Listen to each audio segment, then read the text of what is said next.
you got too much sodium, you got high blood pressure, you got too much sodium. It's sodium ion you've got too much of, perhaps. I know they're changing the theory now. It may be lack of potassium instead of too much sodium. But anyway, if they're talking sodium in your diet, they're not talking sodium metal, my God. When it hits water, it blows up. You wouldn't take in sodium metal or sodium atoms more than once. But you are taking in sodium ions, and that's what could contribute to your high blood pressure.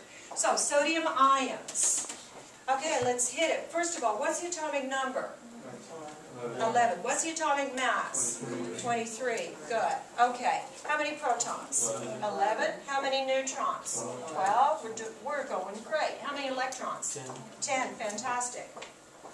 Okay. Total positive charge? 11. Total negative charge? Minus 10. Net charge? Plus 1. It'd probably be a good idea if I put signs there. Yes, ma'am? The neutrons, I thought they were supposed to be the same as the protons. No. You get them back there when I started. It was right over there. Okay, this is number of protons.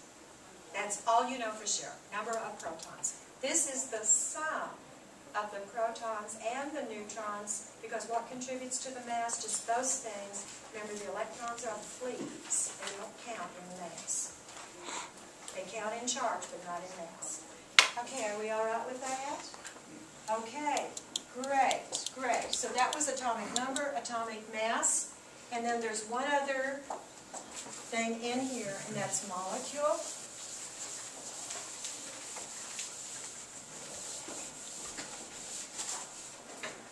Another definition, molecule. Smallest particle of an element, now notice this, or a compound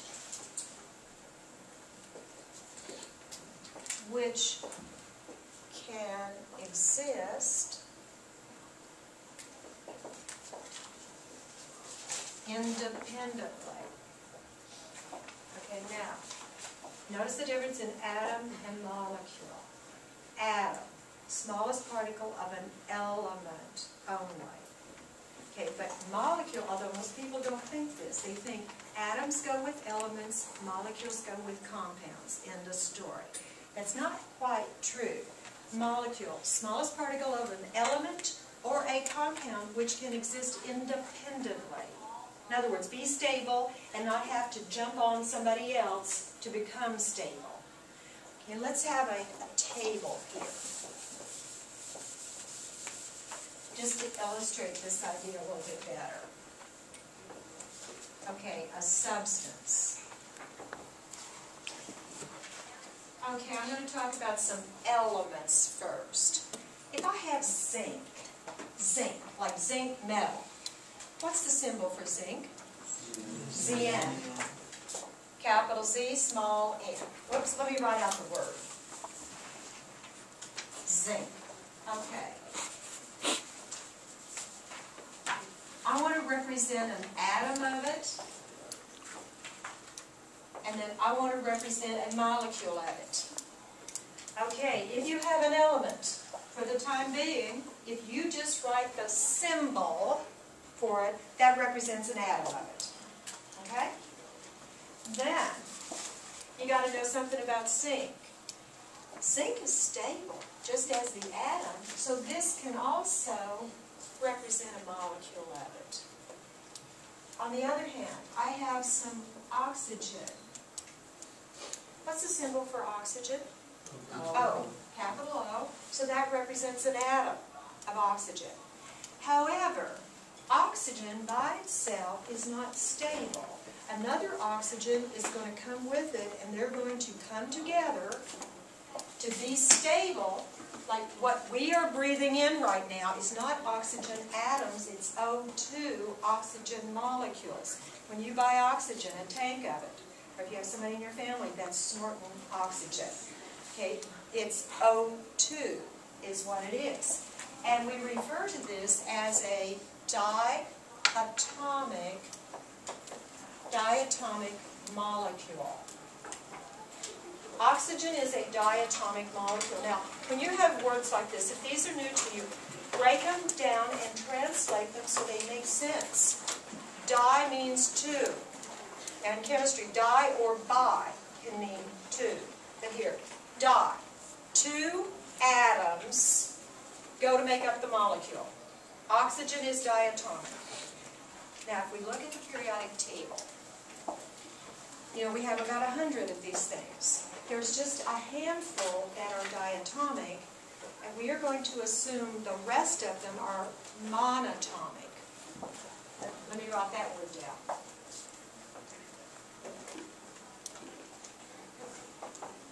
Okay, mono means one. Like monorail at Disney World, means one. Okay, they leave out the O because chemists decided they didn't like the sound of two vowels slammed together. So, monatomic molecule, meaning for zinc, one of them will make up a molecule. Okay, now back over to here. The bulk of these guys are monatomic. There are just a few that are diatomic. Need to know, pay your dues, memorize them. And let me say it the academic way, and then I'll give you a memory trick. Okay, it's this 7A family. All of those are found to be diatomic. 7A family plus oxygen, nitrogen, and hydrogen. Those are diatomic. Now we are going to assume the rest are monatomic. Okay, now, if you do anything radical, and I hope you do, like read the book, there are two that are exceptions to that, but we're not going to worry about the two exceptions right now. So the monatomic are the bulk of them, but diatomic. Here's the academic way, one more time. 7A plus oxygen, nitrogen, hydrogen. Okay, the trick. I use sentences. And the first letter of each word in the sentence is going to help you remember an element. Now, I'm leaving this out because it doesn't fit my sentence, and it's so rare we're not going to work with it anyway. A2. Okay, here we go. I bring clay for our new house. Okay, I heard that, I won't tell you how many years ago, before you were born probably. And I have never forgotten the diatomics. I bring clay for our new house. Okay, diatomic. So let's go on up here. We have just a few more minutes. Okay, let's say I have some chlorine. And of course you recognize that as an element right off. Okay, I want to represent an atom of chlorine. What do I put? Cl. Okay? Capital C, lowercase l. Now, I want to represent a molecule of it. Is it monatomic or is it diatomic? Diatomic. That's the clay part. I bring clay for our new house. It's diatomic. But if I have silver, what's an atom of silver? Ag, good. Okay, what's a molecule of silver? Ag, the same thing, it's monatomic. Okay, great. Now, anybody still need this? Well, let me get rid of this and let's take now another type of pure substance. Okay, water. H2O. Whoops, I should write the word, excuse me. Okay, can I represent an atom of water? No way. We got to leave that blank because atom only refers to elements. But I want to represent a molecule of water. So for the time being, when you write the formula, that represents a molecule of water, H2O. Okay, if I have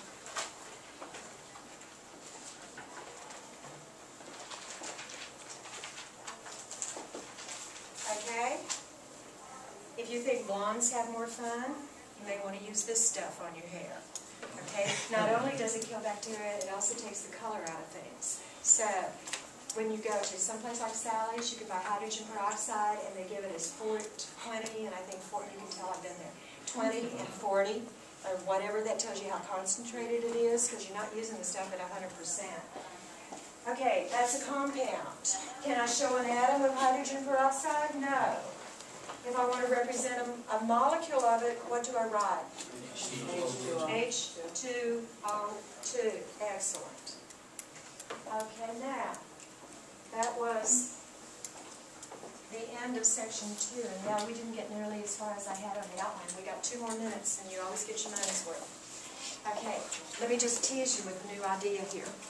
Remember we said the action is always with electrons?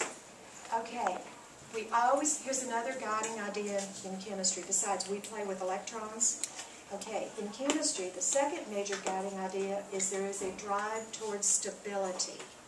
If you have a chemical reaction, it's almost always because you'll end up with something more stable than you started with. It's a shame psychology doesn't work that way, that there's not always a drive towards stability. Okay, what's stable? Having a fine number of electrons. Well, who has a fine number of electrons?